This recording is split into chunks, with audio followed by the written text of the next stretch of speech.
En septembre dernier, Pyongyang fêtait les 70 ans de la République populaire démocratique de Corée.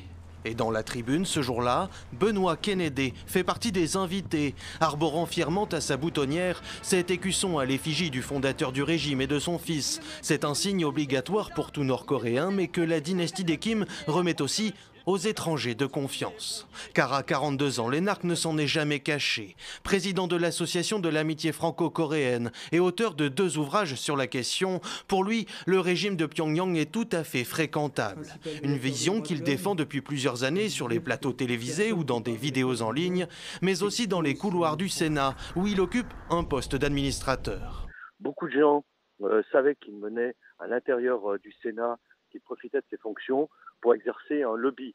Le 16 octobre dernier, j'ai encore reçu un mail de son association où très clairement, il critiquait vivement la politique de la France à l'égard de la Corée du Nord, ce qui est complètement déplacé au regard de sa fonction d'administrateur du Sénat.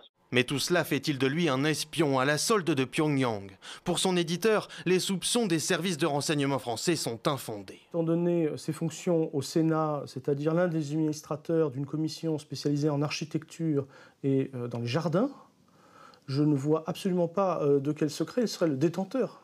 Mis en examen pour trahison par recueil et livraison d'informations ainsi qu'intelligence avec une puissance étrangère, Benoît Kennedy est désormais placé sous contrôle judiciaire avec interdiction de quitter le territoire, d'exercer sa profession et de contacter certaines personnes.